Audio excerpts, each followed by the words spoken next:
Welcome into episode 266 of the Sources Say podcast, your go-to Kentucky basketball and recruiting podcast on the growing KSR Podcast Network. Sources Say is brought to you by our good friends at Justice Dental. As always, visit one of their two Lexington locations on Blazer Parkway and Wellington Way by scheduling an appointment online at justicedental.com or by calling 859-543-0700. You can even send a text message to one of their friendly team members at the same number to ask a question or make an appointment. Now is a great time to schedule your dental cleaning. Dr. Thompson, Dr. Justice, and their team strive to provide you with good oral health in a comfortable environment. The Justice Dental team looks forward to seeing you soon. I'm your host, Jack Pilgrim of Kentucky Sports Radio, joined once again by Shawn Smith of Go Big Blue Country, a third episode this week. I don't think it's been a minute since we've been able to pump out three in a week.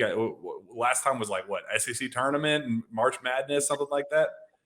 I don't even know if it was then. Like you remember, this is taking me back to those days where we had like 5 in 1 week. You remember that like a year or so ago, where we were grinding them out left and right. And no, like John Calipari spoke for the first time to local media since the NCAA tournament loss, so we had to get some notes and some takeaways. And Jack, I thought that the interview and the questioning and the statements and everything that he threw out there today, I thought it was a very, very solid press conference that kind of covered a lot that we've talked about on the show for the last month or so.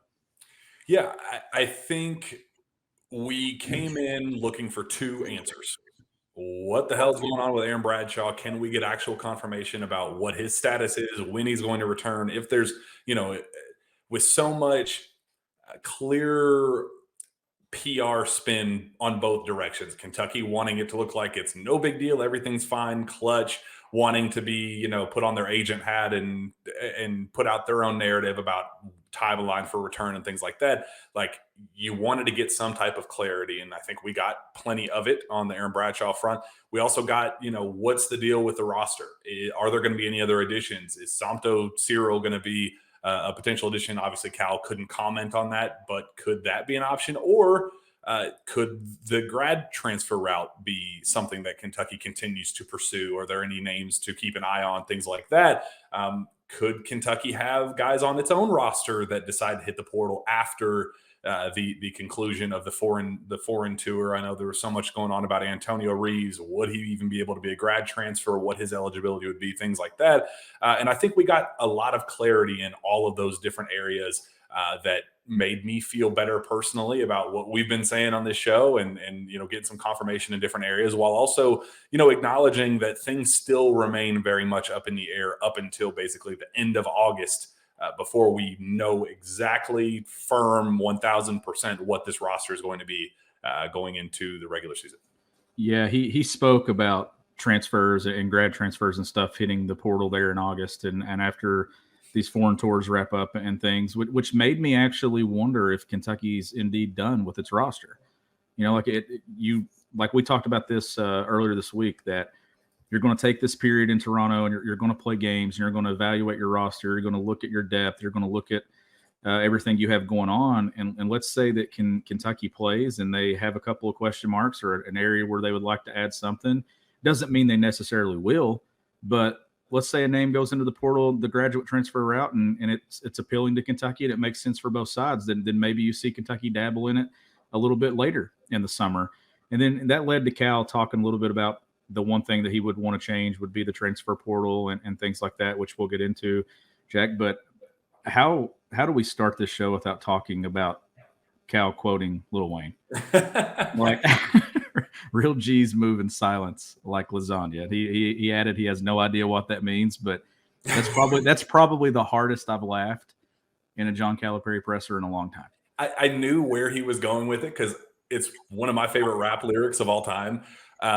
I knew when he started the statement, I was like, oh no, he's going to actually try to do this. And then he got through it and he actually didn't do, it wasn't terrible. And then he tried it like 3 other times throughout the press conference and then finally nailed it to close it out. He was reading off of a script, unfortunately, so it wasn't him nailing it. The script did it for him. But that was Was it a shot at the media? Was it a statement saying the reason why there isn't, why there isn't as much clarity as fans are dying for is because we keep things internal? So basically, where that statement comes from is Lil Wayne, when he was in town in Lexington a couple months back for his concert at Rupp Arena, he said in a meeting with John Calipari that Lil Wayne told him, I appreciate how you keep everything in house. I appreciate that you don't let anything get out and you go out of your way to keep things quiet. Dating back to a very popular rap lyric that I had in one of my own songs, real G's move in silence like lasagna. For the people that are not familiar with what that line means, the G in lasagna is silent. So real G's, John Calipari, the G's, they move in silence like lasagna. It's a great rap lyric, and very, very, swagger move on John Calipari to be able to just put that out there. And we got a Drake reference at the very end too. So we got Drake, we got Lil Wayne definitely throwing out the pop culture friend of the program references for sure. And I think Steven's got the video if you want to run it. Yeah, roll it real quick, Steven. Lil Wayne said to me, if you don't mind me dropping a name, he said, I like how you just keep it in-house, what you do. And everybody, he said, it's like my lyric. Real G's stay silent like lasagna. Now, I have no idea what that means, but he gave it to me and said, you need to roll with that. Great stuff. I think that's just so funny. Cal said that the team is going to stay potentially, like Drake will not be in town, but said that the team could go to Drake's house. He said, I have the keys to Drake's house. I love the pop culture references and just showing that, everybody calls him washed. Everybody says he stays asleep. Everybody says this and that about Cal, but he wants to make it very clear that, he's still the OG. He's still the all timer. There's a reason he's in the Hall of Fame and why he has so many popular friends. Oh, the connections and the relationships and everything. It's on full display with John Calipari, and he never. Every time I think that I can't be surprised by Cal, I end up surprised by Cal. So shame on me for walking into a presser expecting something normal, and then we get Lil Wayne, we get Drake mentioned, and we got a lot of good though. We got a lot of good about this roster and a lot of talk about Adu, and he opened. I thought it was really good of him to kind of, peel back everything and talk about it without us even having to ask certain things. Like he got to Aaron Bradshaw early in the press conference. Like we didn't have to ask about it. He brought it up and talked about that he wants to play. And you keep seeing Bradshaw put out on Instagram, like, can't wait to prove everybody wrong. Can't wait to show everybody and all this stuff. Like it seems like that's a kid that really, really wants to be here, really wants to do this thing. And I also thought that he gave a positive shout out to Jordan Burks, said that he got a text from him and was thanking him for just everything and being at Kentucky and a kid wanting an opportunity. So he had a lot of good things to say today about this roster. And what he said, Adu's at now, 6'7"? And did you see the picture Al-Mami put on Twitter? Yeah, it looks like a tank, man, like completely different frame. Cal said he's starting to look like his dad who played for him, Al-Mami. But again, Al-Mami was a true big, thick boy, big. And Al-Mami put out a picture and said he is starting to look like his daddy, and posted a picture and a side-by-side of what Adu was at this time last year versus now. And Matt Sack brought up a good point on Twitter. It was like, this past year, he led the team in fouls and free throws, fouls drawn to lead to free throws. And that's what he looked like a year ago. And now just fast forward to today, and I mean, he's just absolutely jacked. He walked by us while we were doing our rapid reaction afterward. And I mean, he's a tank, man. 6'7". I don't even know what they're going to list him at. 230, 225, something like he's going to be listed as something like that. And it's crazy how his shoulders, his upper body, just his entire frame has just changed from last year. I mean, he was already a bigger bodied kid when he got here, but now it's definition, it's bulk. Like it's crazy, like how much his body's transformed, which we've also had a highlight tape come out from practice since we last recorded too, that got to show us these guys in action. And I threw out a couple of comments on Twitter that I think that Adu's the guy that's probably going to stuff the stat sheet for this team, that's going to kind of have his hand in points and rebounds and assists. And in large part due to that frame, Jack. I think that he's the type of guy that can play through some bumps and get to the rim and finish through contact. And it's a guy that I think is going to really surprise and probably be the talk of Toronto and maybe be a breakout candidate in the SEC this year. Yeah, I think the more you watch him, it kind of reminds me of the way Chris Livingston produced last year, where he didn't do anything cosmic. He wasn't lighting everybody up because of his advanced dribble moves or because he was this knockdown shooter. He was just the most physical presence and was the guy that was going to crash the boards harder than everybody else at the forward spot. Like, that is a pretty clear role for Adu Thero, where he's going to have the physical advantage to do things like what Chris Livingston did. So I go back to when everybody was talking about Arthur Kaluma, Kentucky adding him, when they were talking about Keyshawn Johnson, very similar style of play. And, maybe the Chris Livingston replacement the whole time is Adu Thero because of the way he's growing into his body. And that's going to be as long as, Adu made open shots. And if he can continue to be that type of guy while adding to, what he did as a ball handler, he was playing point guard a little bit this past season. If he could do that while, I think Cal said the goal, he's probably going to play some 3 and 4. I think there's going to be a real spot for him. And we talked in the last show about who's going to be our the breakout performer in the up in Toronto, who we're going to leave talking about. I think Reed Shepherd is one of those guys, but I think Adu is going to be the main one that everybody goes, damn, he's going to be a player this year. And it's how I think with his frame, he can impact the game in other areas that maybe some guys on this roster can't. Like he can get it on the glass. He can do it defensively. He can score some buckets there for you. If he knocks down threes consistently, I know we got to see that a little bit in a freshman season in the Bahamas and things, but if he's able to consistently knock down that outside shot, he can play bully ball with you too. And I thought it was interesting that we've been talking about the possibility of seeing him at the 4, but Cal actually threw that out today and said 3 or 4. And I thought that was interesting that he actually envisions that some of the things that you and I and others have been talking about in this offseason, which then makes sense that why Kentucky didn't seem like it was in desperation mode to add bodies at that spot. You get Trey Mitchell, and you've already got Adu on your roster. You got Justin Edwards, who has the frame, who walked by us today too, who's a lot longer than what I thought. That's the first time I got to see him in person, and he has the ability to slide and play multiple spots on the perimeter. And told that he's playing some at the 4 as well. That's the versatility that we're talking about. And how about this? Cal today, he brought up, it's almost like he listens to sources say, or somebody does, because he said some things that you and I have talked about over the course of the last week. And he mentioned Bradshaw being out gives everyone else opportunities, but it also gives them opportunities as a roster and a coaching staff to look at different lineups. Do they go small? Do they run 4 guards? Is it Trey at the 5 and others? Is it Adu at the 4? Like, him saying those things, I hope it's not just coach speak. I hope it's that we actually get to see those. I think it kind of has to be, because I think the way that they're limited with bodies on the interior, they're going to have to get creative in Canada.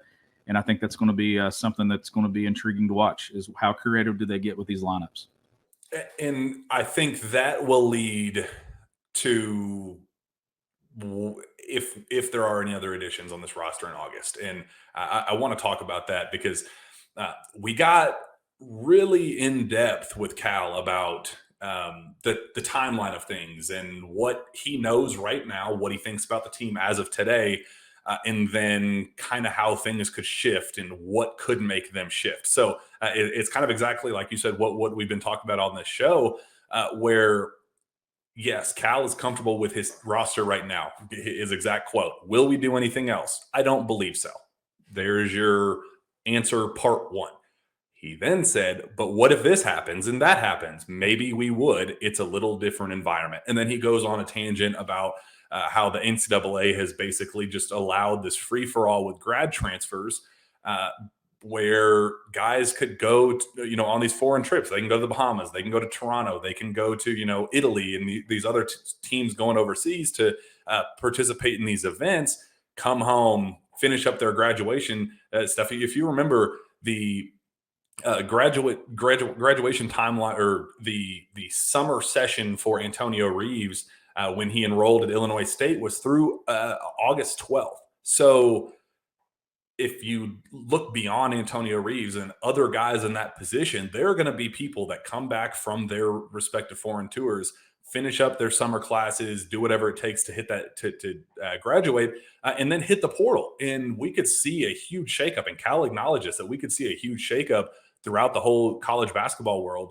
And he said he predicts at least 10 guys that could be, high profile guys hit the portal in August, whether it be for NIL reasons, whether it's, they go to these foreign tours and don't get the playing time they were looking for, or, whatever the case is, promises aren't made and, it doesn't look like things are trending in the right direction. They could decide to hit the portal upon return. And Cal said that is when things could change for Kentucky. Now, does that mean adding somebody like fill in the blank of whoever has been rumored to Kentucky, or a brand new name that hasn't surfaced yet, or whatever the case is? Or what does that mean for Antonio Reeves? Because he clearly went through, I had heard that it wasn't, that the timeline is going to be too tight, going to be too much to get done. But like, I know other schools are hoping that Antonio, like Kentucky still hasn't announced him back.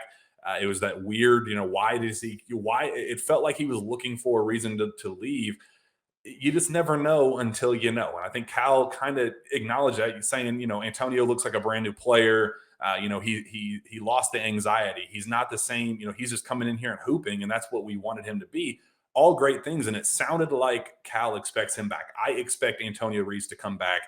I don't expect a shakeup, but I know that there are other guys in the college basketball world that are still prying and hoping behind the scenes that Antonio gets pissed off about, the freshmen going crazy in Toronto, and Antonio having to take a back seat and then coming back home and going, you know what, I am going to do whatever it takes. I am going to try to get this summer classes done. Maybe it's not even possible, but I know that there are other schools out there that are hoping that it's possible. And it's just something to keep an eye on and monitor. That, yes, I think Cal was talking about other guys who could be added into the roster, but I know for a fact that there are other schools that are hoping that it's Kentucky's talent that decides to leave. Yeah, absolutely. Like it, and that's the thing that Cal kept talking about, was just how different it is in college basketball. And I've listened to other coaches say something similar over the last couple of weeks, so that it's now you have to recruit just about 12 months a year. You got transfer portal window that eats up the spring and even into the summer, and the grad transfer,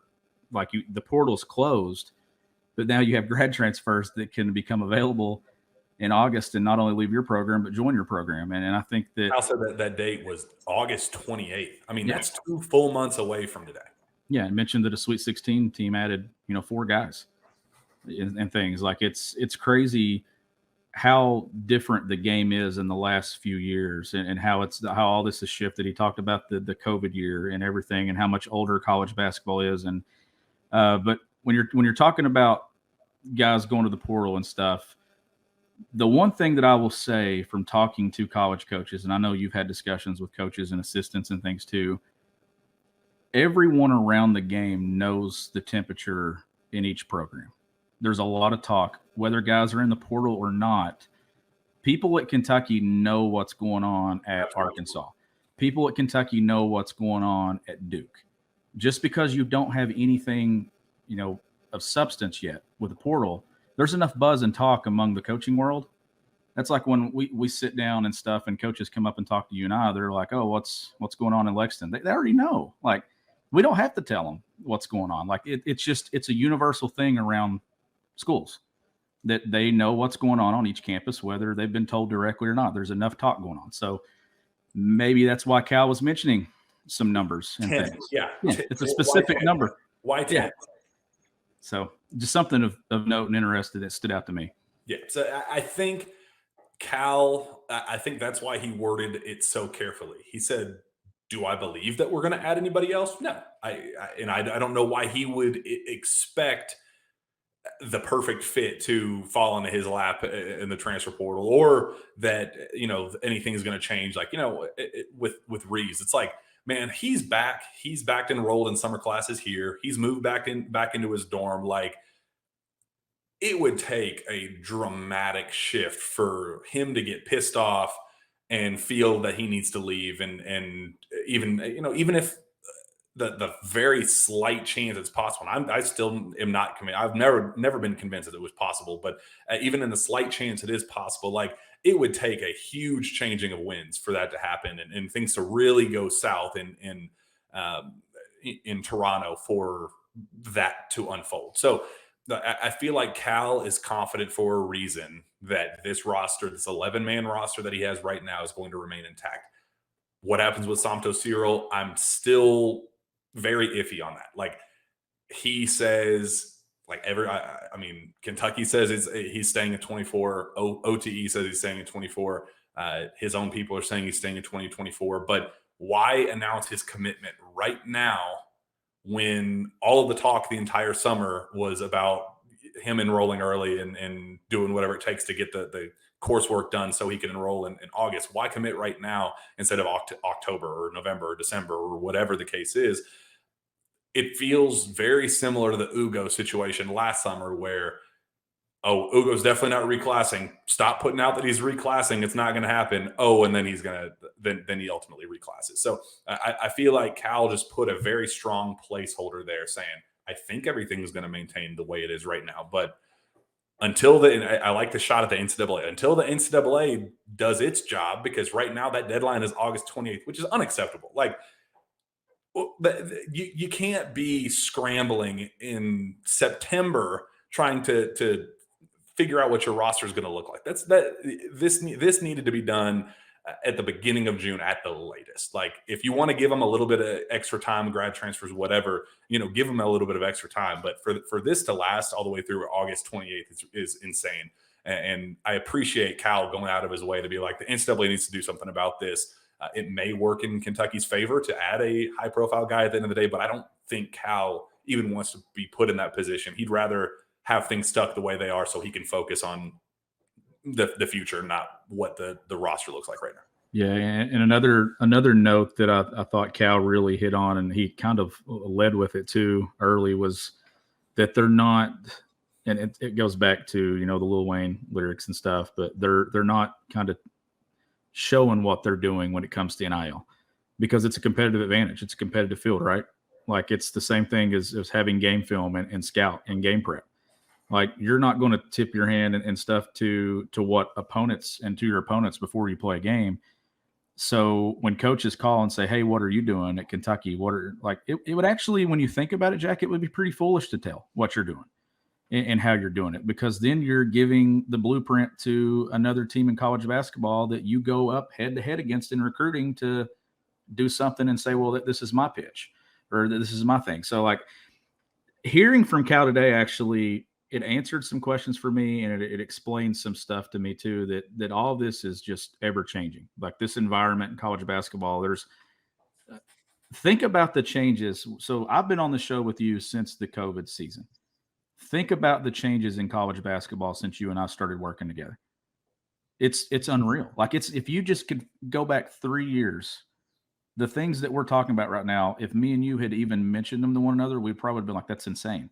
Like a transfer portal and COVID years and everything else and what's going on. Like it's an ever-changing climate in college basketball that I think that it's challenging all these coaches to have to think outside the box. That's why I think it's very important about who you have around you. And he got into that too, talking about John Welch today and his impact and how long he's known John since he started implementing the dribble drive years ago, and then 25 years and throwing out all these years of how long he's known people.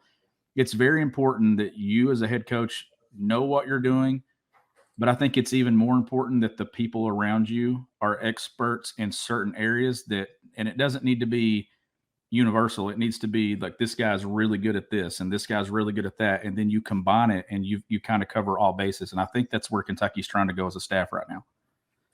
What did you think of the I don't know if we call it a shot, but the direct nod to Rich Paul, basically when talking about the draft? And I appreciate the question. I can't remember who asked it at the press conference, who said, beyond Case and how do you think the draft went, kind of hoping for we'll get some positive comments about Oscar. He's gonna do great. He's gonna do fine, and with the Pacers in the summer league, and he's really excited there. Jacob Toppin broke the news that he's hurt and probably will not play in the summer league, which sucks for the Knicks for Jacob, because he's trying to find a roster spot. But then when he got to Chris, said, I reached out to Rich and I told him that was a great move on his part, and I'm really appreciative that he got him in that perfect situation with the Milwaukee Bucks, that he's going to be with a contender, and like almost like a good job, buddy. So proud of you. You really did your good work as the go-to Mr. Power agent. You are the best, bud. I appreciated that. It almost felt like a tap on the head to Rich Paul, which I don't know if you've been seeing on Twitter. There's a lot of speculation that Clutch is going south. They've already lost two of their biggest clients in the NBA. That things are not looking great at the NBA level, and players are kind of frustrated that Rich is distracted and looking into buying an NBA team with LeBron instead of focusing on their well-being. And a power agent just left Clutch. There's a lot of stuff going on right now, and I said on a recent show that I think everything that's going on right now with Clutch is going to help with Aaron Bradshaw and getting him on the floor, because I think Aaron's intentions have always been pure. I think Cal believes Aaron is going to play. And I liked the clarity from Cal. You talked about kind of just presenting the information to us to start the press conference, saying the surgery happened. He did it based on his own opinion of the circumstance, saying, I know I have to get surgery if I'm going to play for this team. I want to play for Kentucky. Let's make this happen so I can play games. So that he believed that based on what the doctors are saying, that he will not miss any time of actual live game action. And I appreciate that clarity, but I also appreciate that we kind of got a little, tap on the head, pity party thrown Clutch's way. I need it. It made me very happy. Cal is elite in the press conference aspect of coaching, because and it's frustrating to us, but Cal always has points that he wants to make, and he's going to make them. But today I felt like those points had more weight to them, and they actually were things that we probably would have already asked him on our own. So I that's why somebody asked me what I thought of the press conference, and I said I think it's one of his best he's had in recent months, or however long it's been, and especially when it comes to an off season. But I thought what he said about Rich and where he placed it, it wasn't the bulletin board material that you pull from it, because he didn't necessarily want it to be. Mm-hmm. He got what he wanted to be the headlines. If you were to write that in a quote, it wouldn't come across as a shot. But if you know the story and you know the last few months and where things have been and where things are headed, then you know that wasn't as really it wasn't a kind one. It was more of a, like, you did it. You helped him, didn't you? You actually hurt him more than you helped him. But played it off like, good job calling around and getting where you want to go and all that stuff, and playing for a contender and everything. Like, how important is it for a draft pick to go play for a contender? I don't think it's more important about finding a spot in the league and sticking, and then getting to that second contract that we've got to hear John Calipari talk about recently, the sit down conversation and recruitment of Emmanuel Quickly that resurfaced the last couple of days. Then I thought that was a really cool thing that came out that maybe opens a lot of people's eyes to what an in-home visit is like with John Calipari. And I thought I gave him an A- today for the press conference. Like, the one thing that I kind of was about was he was calm and he admitted that Trey Mitchell was fate and everything, that he wasn't leaving West Virginia. But I felt like that there was kind of we knew we'd be okay, but we never really had any questions about whether or not we were going to be okay. But like, we know 2 weeks ago, like, Reeves wasn't on this roster, Mitchell wasn't on this roster, and we were kind of sitting there thinking, what in the world is going to happen? But then talking about how much older the game is and how it's like a safety thing when it comes to his young guys against older players, when these guys that go and be one and dones are playing against 30-year-old men in the NBA. I think it was more so him just talking about the 5 years to play for and he kind of got lost within it and just kept saying things. And I was like, okay, now this doesn't make sense. Let's go back to the 5 and 4 and let's kill all the other stuff. I love there are 29-year-olds with on their second marriage with 2 kids in a house that are still playing college basketball, which I mean, DeAndre Williams at Memphis is 27 years old, about to be eligible this upcoming season. Like, he ain't wrong. Like, those numbers, they sound it sounds like it's hyperbole as he's saying it, but he's not far off. Like, that is the landscape, because they're finding injury waivers here and extra COVID years here, and because the vernal equinox was what it was at that specific time, like, that's going to be an extra year for, like, no, all of it was BS. We don't need 28-year-olds playing college basketball anymore. Go get a job. Go start a family. Do life. Like, bro, you do not need to be playing against 19-year-old kids. And that was the message he was trying to make. Not that it's a bad thing that Trey Mitchell, a 23-year-old is making, using his grad transfer year like a Kellen Grady or a Nate Sestina or whatever. Like, those two things are not the same. He was not saying that Trey Mitchell is the same circumstance as DeAndre Williams. No, two completely different things. And a 23-year-old is entirely different.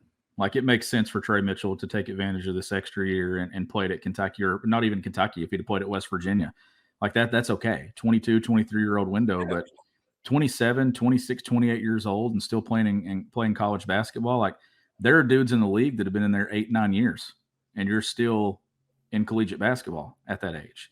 And I know NIL probably has enticed it for guys to stick around even longer and profiting off NIL and things like that. But like even Cal mentioned, there are things like if you're, and how about the note too, and we've said this on the show that made it difficult to recruit the transfer portal this year, is that they have so many guys that are projected to be first round picks. Mm-hmm. And if you're a 5th-year guy or even a 4th-year guy and you're looking at Kentucky and you're seeing these projections, you probably are shying away from coming to Kentucky because you're not staying in that draft for a reason. You're going back to school. That's why Antonio Reeves was hesitant about coming back. Like, it's real.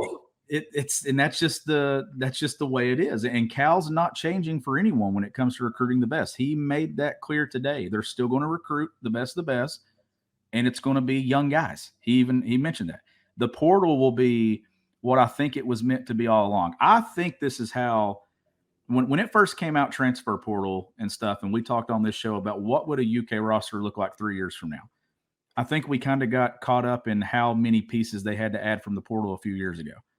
Because, I mean, they had that roster, like it was that one summer, the first year of the portal, they loaded up. It was portal. They had to.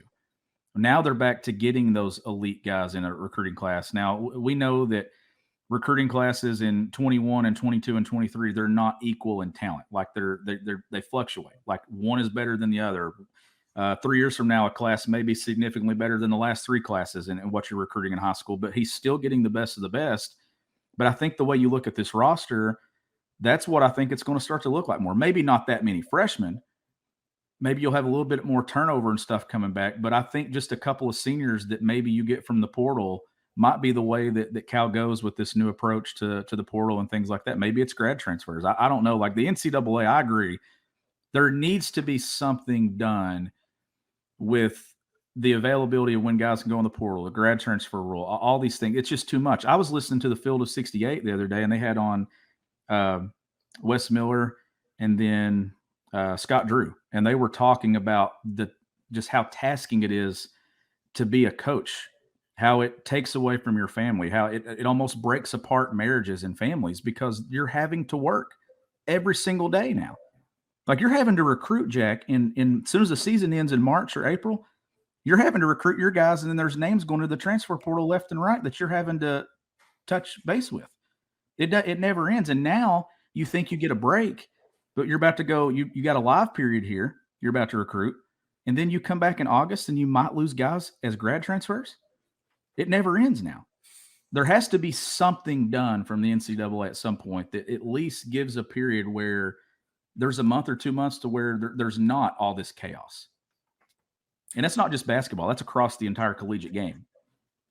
And I feel like that's where a lot of my the takes that I've had about the coaching staff, where that has come, and we got some clarity on the coaching staff as well. When we've been saying like you got to get guys in place because like Cal doesn't need to be babysitting these 18-year-old kids. Like he doesn't need to be in the gym with Justin Edwards getting shots with him at 11:30 at night. Like that needs to be John Welch's job, and it doesn't need to be John Welch's job to do other things that Cal does, and it's not supposed to be what Orlando Antigua does best and what Chin Coleman do best. Like they all have their own certain role. So it was never a direct shot at any one coach in particular to say this staff is missing a relationship guy.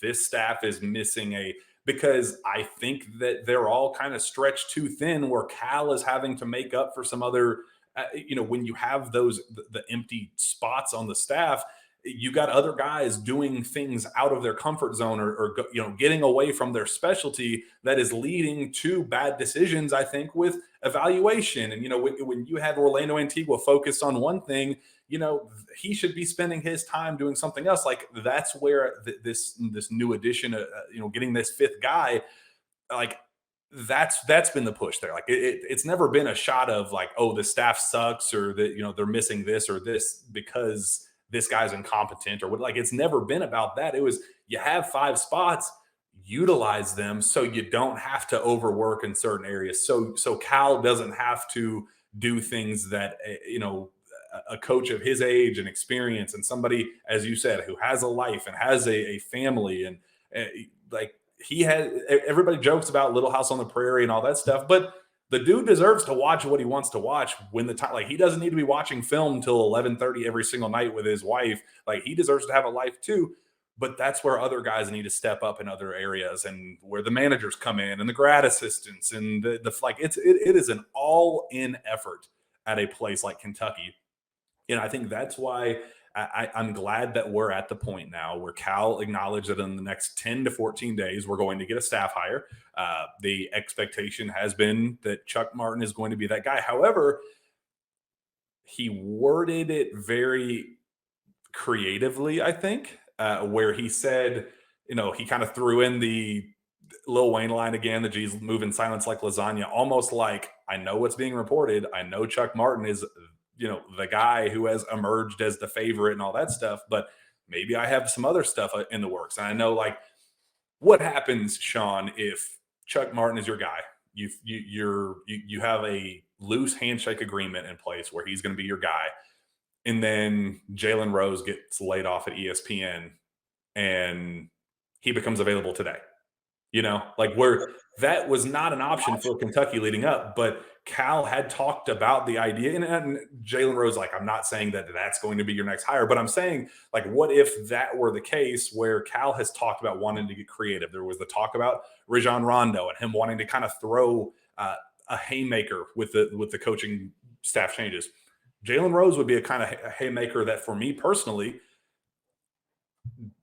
if those conversations start and you reach out to him and he goes, hell yeah, I want to join Kentucky's coaching staff, that's a move I make. And if that means something falls through with Chuck Martin, or you send Bruiser Flint to be an off-court role and be a John Robick or something behind the scenes a little bit, do that. And I think Bruiser is going to be totally fine with that. Just build an elite staff where Cal doesn't have to do all the work by himself, and the assistants are having to overlap and do things that they shouldn't be doing right now. Look, we get used to things in media as much as you and I get to see and stuff, that the wow factor's kind of out the door with us, right? Like we see a lot of cool stuff. But like if I were to walk in and like Jalen Rose is an assistant coach or someone like that, just throwing it out there, like that would probably be the moment I'd be like, okay, this is actually really, really cool, or something like that. Like that wow factor would be there. But and that goes back to what Cal was saying. I thought he worded everything perfectly today. I thought he worded the August period coming up here where we think we're done. We might not be done. I'm not really sure, but I think so. Something like that. And it's the same thing with the staff. He gave us a timeline of when we'll hear something. Should be wrapped up, I would assuming, before they take the floor in Toronto would probably be the thing, the time frame that we're looking at here. But he's not going to tip his hand on what he's doing. Like he was very straightforward about how quiet they're moving when it comes to things and stuff. And we know that stuff leaks, and we hear things that we don't share, and then we hear things that we do share and stuff. But I think not closing the door and saying, yeah, this is my guy or that's my guy, and leaving it open so you can at least assess possibilities, but know that there's a plan in place and that they will be adding someone, and it will be someone that they think fits what they've got. And I'm going to make a prediction here. I think John Welch is going to be probably one of the more popular guys on campus with this roster and the players. I think the players are going to love him. We were standing there today, and he walked out with Daniel Orton. Like, wasn't that awesome? It was like, what the hell are you two doing?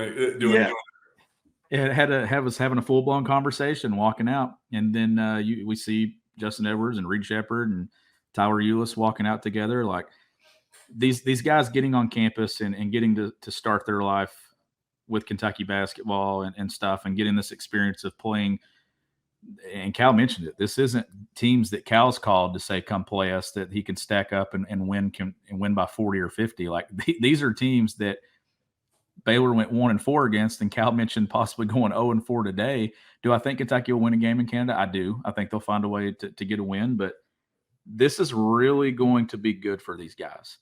Mm-hmm. And I think that this tour is probably going to be one of the most beneficial ones that we've seen Kentucky take because of the level of competition that they're playing against. And how about this? Cal mentioned that he usually doesn't coach summer games, but with them wearing USA, he thinks he'll probably coach. So I hope that Cal coaches every single game in Canada, because as young as this team is, they don't need Orlando's voice. They don't need someone else. They need Cal's voice to get used to it.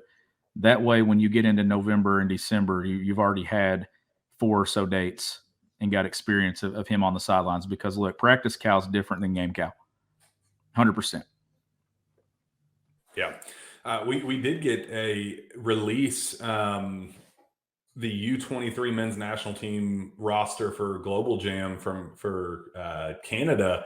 A couple of familiar names: Addison Patterson, Enoch Bokier, guys that former blue chip recruits. Some other names I'm not quite familiar with. I'll do my deep dive and get to the bottom of that. We'll do that when the full rosters get announced for the other countries participating as well. But it's not a bunch of 40-year-old hungover guys playing craps all night. Like this is at least a competitive roster that will present a challenge for Kentucky that I'm definitely looking forward to. Plenty of good stuff. The exact quote from Cal about the timeline for a coaching hire: still got other stuff to do with the staff, and probably within the next 10 days to 2 weeks, we'll lay everything out. The way he phrased it, Shawn, didn't indicate that it was a one move thing.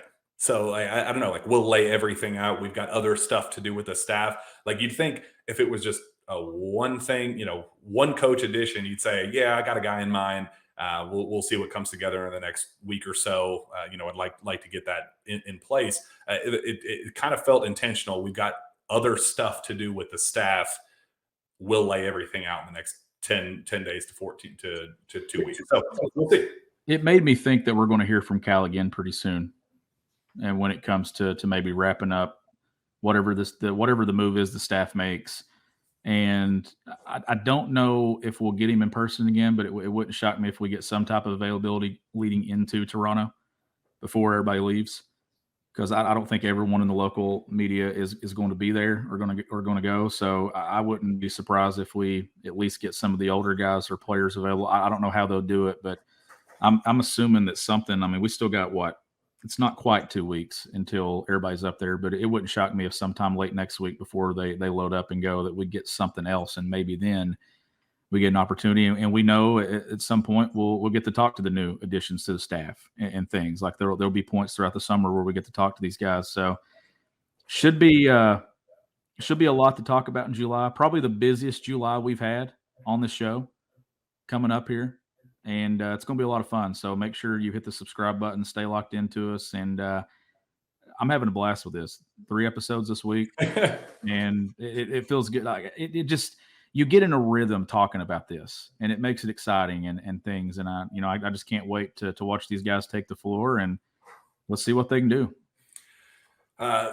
speaking of real G's that move silence, like lasagna, the Sources Say podcast is also brought to you by Andy Ludicky and MyPerfectFranchise.net. Are you ready to leave the corporate rat race for the American dream? Looking for a side hustle while working your current job? Wanting to diversify, build wealth, and or leave a legacy? Andy can help. Andy is a franchise consultant as well as franchise owner and helps people find franchises that fit their skill sets, financial requirements, time to commit, and more. His services are 100% free to you, and he's here to help. If you have any questions about business ownership, you can learn more and contact anytime at www.myperfectfranchise.net.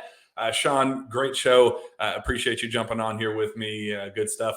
Let's keep this rolling. I hope we get more news in the next couple of days, and we'll be at Peach Jam next week, so we got some stuff to talk about down there.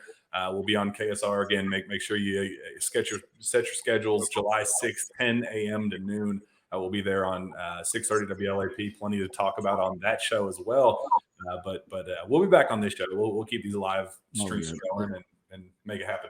Yeah, I have a feeling you're going to be hearing from us a lot over the course of the next 2 to 3 weeks, and I'm looking forward to it. I enjoy this and the interactions and stuff with our listeners, and the numbers are just unreal on this show.